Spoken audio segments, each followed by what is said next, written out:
من از خوردی راستی گپ بگم از پدر خارج شدم، دستی مادر بودم، پیاندر داشتم. در از پیاندر تربیه یافتم. کاری کلخوس میکردم. کاری من همین خواجگی میکردم. خب خاص با خانه کاه و علف و هر چی می آوردم. راستی گپ خورد بودم، نه که ذوق و حواسم به همین سرود موسیقی بسیار مویل بودم. مویلش برای چی میگم؟ برای که من که از کار می آمدم در تگ رادیو نشستم، اولها سرودهای بهترین اکا شریف جوریف گوش میکردم.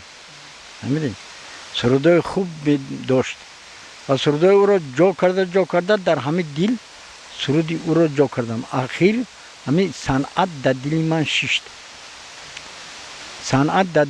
ششت.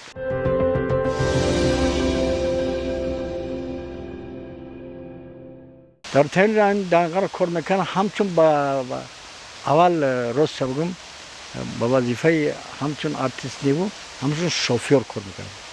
از سبب من آوازی من خوب بود، من نمره در ناز برآمد میکنم. از همین سبب مرا از افتاباز به واسطه یکم کاتیب گرفتم، با همون خونه مدینه دکان ماشینی نو دادن. در آنجا من همین جناب عالی همچون رئیس کلخوز کار میکرد و همچون اینستروکتور رایکم کار میکرد. بعد همون مهارتی من همونجا میدید، میفهمید. بسیار مرد خوب، مرد بی آزار بود. همه اینا تعریف میکردن و ما همچنان رفیق شدیم با یک دیگر. راستی گپ رفیقای زور پیدا کردن. بعد از آن راستی گپ همونجا کار کردم از همونجا. بعد پنسه برآمدم.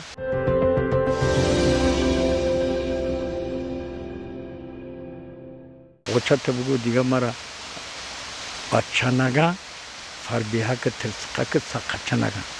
او فیلوی اوچت بعد میبینم توی نکنه بیا کو برچه نگه. من توقع که میده هر چی میگم، حتی هیچی نمیگفتم باید. بعد این شعر آیسته با خودم نوشته دیدم که این شعر یگون چیزی جای گندگی نداره. این جای من تنقیدی دارد، لیکن با مانند من چندین جوان ها هم با مانند من زندگی میکردن. با آورده همه شعر من در رسپوبلیکا خواندم و همه معقول شد. و دیگر شعر هم خواندم، لیکن این شعر بسیارتر با خلق رسپوبلیکا معقول شد و جناب عالی هم معقول شد. و ما را گفتن که این شعر همچون بدیه عبیدالله رجب اومد گفت همین شعر همچون بدیه که نمیشد. برفتیم پیش شاعرای ناقلم، پیش شاعرایی که در تلویزیون هستند، ای خواستن همین شعر منو دیگرگون کردن. بعد گفتن که دختره که سفیده که وای اوچت بگو قلنگ بسیار نگه، حق شیری گو بز قشقور نگه. از مال متو چینی بسیار که 100 سر پا اولوگی بار نگه. اوچت بگو همین شعر دویت کردن. من بغرض این از سرودی میبینم و زیق میشم. مثل یک سرودی مثلا میگه یک سر لوحش بگم، انا میگم درختی بکندره در جنازه خندره، هر آدمی گندره میبینم و زیق میشم. اونجا نشتگی که یکی بیجز بزه لقشوی تربزم وزمینی تقزه شوراندازی هر بزه میبینم و زیق میشم. خیلی سرودهای حلوی بسیار میدونم من دوستانی عزیز. برای همین من برای همین ورزیدی تاجیکستان و بیرون شوی جمعیت تاجیکستان شخصهایی هستن که بیرون میکنه، با همین آدم ها من سرود میگویم. بگذار من از چه گویم، یکی تاجیکستان عزیز من مهربان است، بگذار جمعیتی ما را هیچ کس بیرون نکنه.